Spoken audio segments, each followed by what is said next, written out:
S'agissant du dernier des séjours du président en Angola, jeudi et vendredi, je m'étonne de ce que malgré les termes un peu plus clairs du communiqué final et des déclarations des deux chefs d'État devant vos collègues à Luanda, certains se soient laissés aller à prétendre que cette invitation était en réalité une convocation du président devant je ne sais quel tribunal supranational pour y recevoir admonestation et injonction comminatoire sur la conduite des affaires de la République démocratique du Congo. Totalement insensé.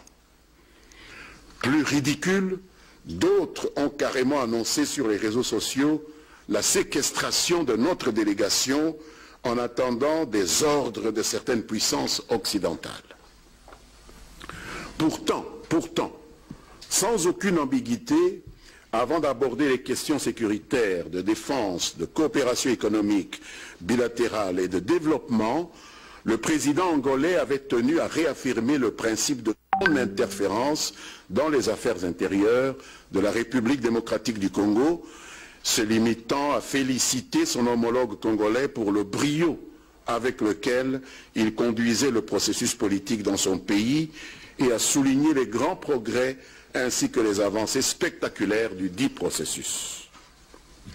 Un hasard du calendrier a fait qu'au moment où nous nous trouvions avec le président à Luanda, le Congrès américain adoptait à Washington DC un projet de loi durcissant les sanctions à infliger à quiconque serait impliqué dans les interférences extérieures dans le processus électoral des États-Unis d'Amérique, en réaction à des allégations d'interférence de la Russie dont vous avez entendu parler dans les dernières élections américaines.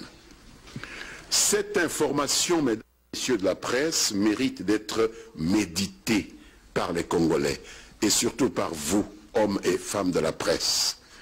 La question est de savoir si la souveraineté en matière des élections que nous revendiquons et que défend le président Kabila ne serait bon que pour certains et pas un principe universel à tous les États. Le gouvernement et toutes les forces qui le composent, particulièrement le Front commun pour le Congo, restent convaincus que nous, Africains et Congolais, devrions écrire notre histoire nous-mêmes, chez nous, et ne plus accepter les interférences des autres qui se prennent pour les maîtres du monde, tout en refusant les ingérences extérieures dans leurs affaires intérieures à eux, et particulièrement dans leurs processus électoraux. Un quotidien paraissant à Kinshasa a écrit il y a quelques jours que la nomination récente d'un nouvel ambassadeur américain en RDC serait, je vais le citer, un avertissement pour le pouvoir de Kinshasa qui doit lire les signes de temps. Fin de citation. Nous nous interrogeons sérieusement sur ce que cela veut dire. Et nous nous insurgeons contre cette tendance à en rajouter à la psychose inutile, dévalorisante et contre-productive dans laquelle vivent les Congolais depuis 1960. La RDC dispose d'excellents professionnels de médias. J'en vois ici devant moi. Peut-être devraient-ils penser un jour à éditer un manuel à l'usage de leur père ou procéder à un recyclage de ceux qui paraissent ignorer même les procédures élémentaires de nomination d'un ambassadeur pour représenter son pays auprès d'un État tiers. Mesdames, Messieurs, les semaines qui viennent de s'achever auront été aussi marquées par une accélération du processus électoral. Longtemps décriée, la Commission électorale nationale indépendante a vu débouler des milliers de candidats aux élections générales programmées pour le 23 décembre prochain.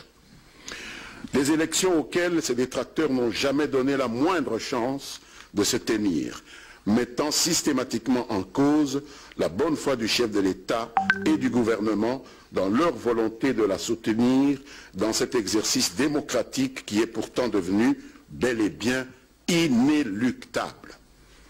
Apparemment, le vent a tourné puisque les sceptiques d'hier sont devenus des convertis zélés prêts à affronter les urnes. Tant mieux pour notre démocratie que d'aucuns continuent néanmoins à regarder avec une condescendance méprisante lorsqu'ils ne se lancent pas dans des tentatives désespérées d'en compromettre la bonne fin.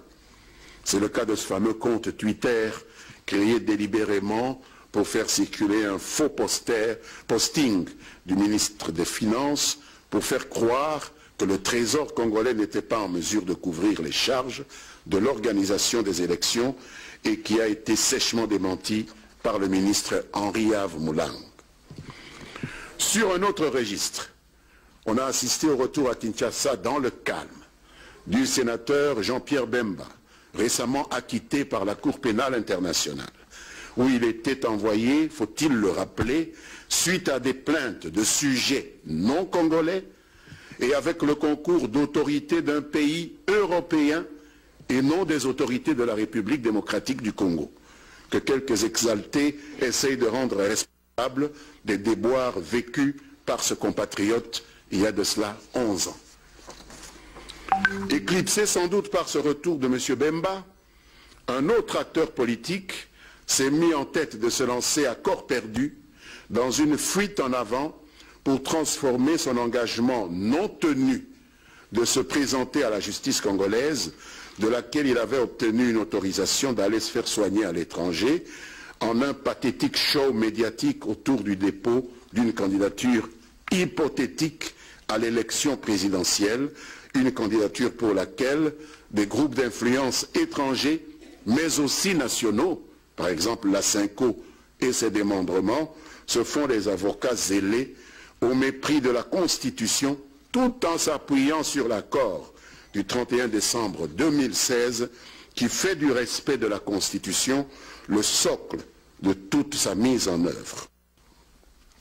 Pour donner un semblant de consistance à ce jeu, lui et ses amis ont dans un premier temps inventé une fausse demande d'autorisation d'atterrissage jamais envoyée à l'autorité de l'aviation civile avant de prétendre faussement avoir été empêchés d'entrer en République démocratique du Congo en fabriquant des faux communiqués attribués tantôt à des autorités zambiennes, tantôt à des autorités congolaises non autrement identifiées pour des raisons évidentes.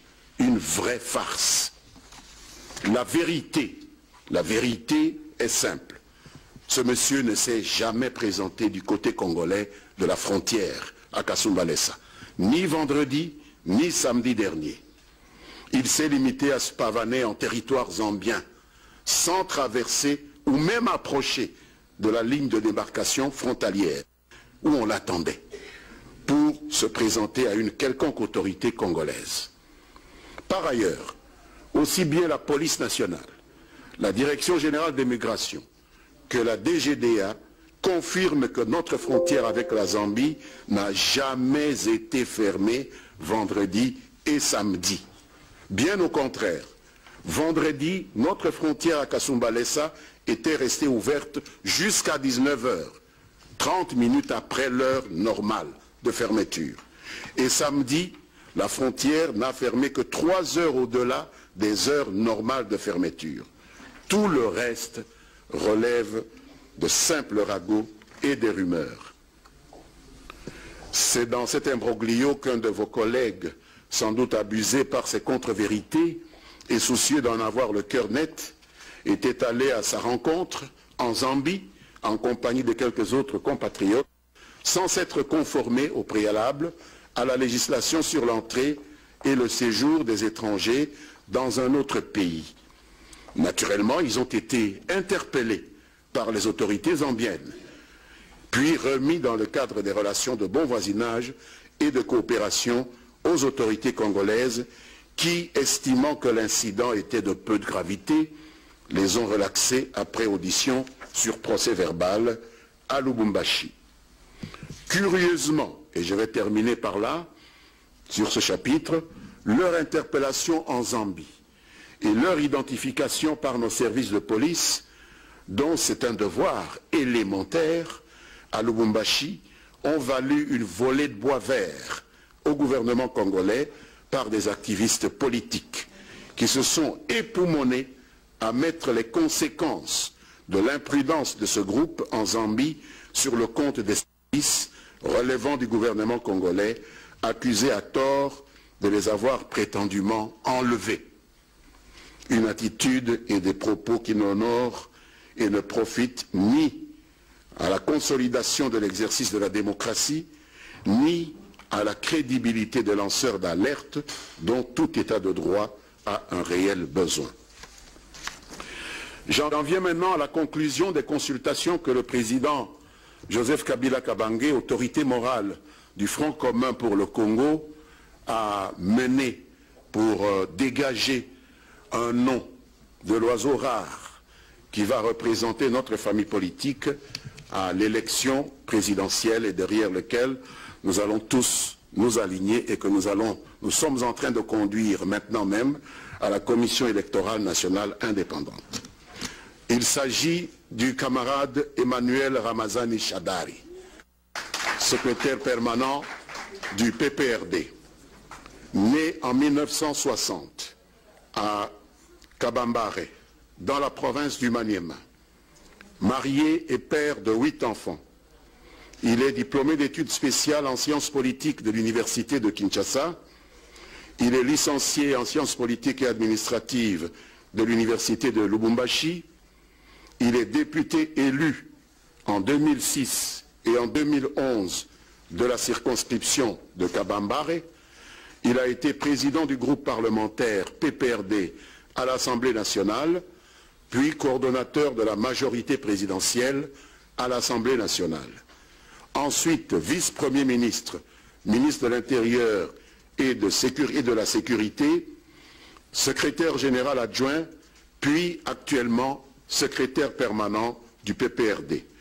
Monsieur Emmanuel Ramazani Shadari, notre candidat, est catholique pratiquant.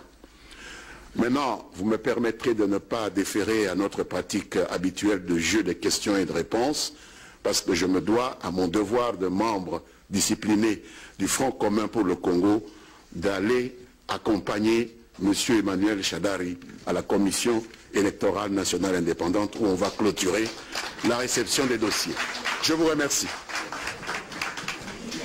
Donc vous avez suivi en direct Lambert Mende au Malanka. La fumée blanche est finalement sortie.